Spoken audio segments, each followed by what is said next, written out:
तो guys department ने एक अलर्ट जारी किया है जिसे आप लोगों को जानना बहुत ज़्यादा ज़रूरी है। तो जैसे कि पिछले ये दिनों में कहा जा रहा था कि गर्मी बहुत ज़्यादा हो रही है, इसके कारण आगे छुट्टियां जो हैं वो बढ़ सकती है।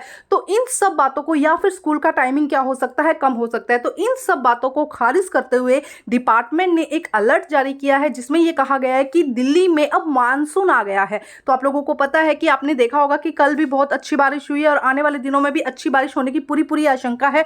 तब इससे क्या होगा, टेम्परेचर बिल्कुल कम हो जाएगा। तो स्कूल टाइमिंग और स्कूल का जो खुलने का टाइम था वो चेंज नहीं किया जा रहा, बल्कि ये कहा जा रहा है कि जैसे ही मानसून आएगा तो मानसून आने पर क्या हो जाता है, मलेरिया का जो खतरा है वो बढ़ जाता है। तो prevention and elimination of malaria, तो इसके रिगार्डिंग कहा गया है कि जो स्कूल में ध्यान रखना है, स्कूल टाइमिंग वही रहेगा, सब कुछ वही रहेगा, उसमें कुछ भी चेंजेस नहीं किया जाएगा।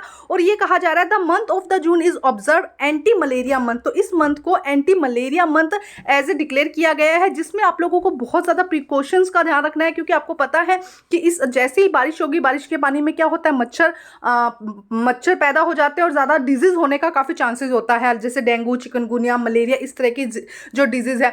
तो इसीलिए डिपार्टमेंट में स्कूलों में ये जारी किया है कि जैसे ही स्कूल में बच्चे आएंगे तो उसके लिए अवेयरनेस कैंप चलाए जाएंगे और बच्चों को ये बताया जाएगा कि किस तरह से मलेरिया को रोका जा सकता है। तो देखो, जब डिपार्टमेंट ये कह रहा है कि मौसम अब चेंज हो गया, तो स्कूल जो सोच रहे थे कि 15 जुलाई तक छुट्टियां हो जाएंगी या टाइमिंग कम हो जाएगा, वो सब बातें एक तरीके से डिपार्टमेंट ने खारिज कर दिया, मतलब बता दिया कि ऐसा कुछ हम नहीं करने वाले हैं। मलेरिया कैंप चलाया जाएगा जिसमें आप लोगों को मलेरिया से रिलेटेड बातें बताई जाएंगी और अपना ध्यान किस तरह से आपको रखना है उसके बारे में।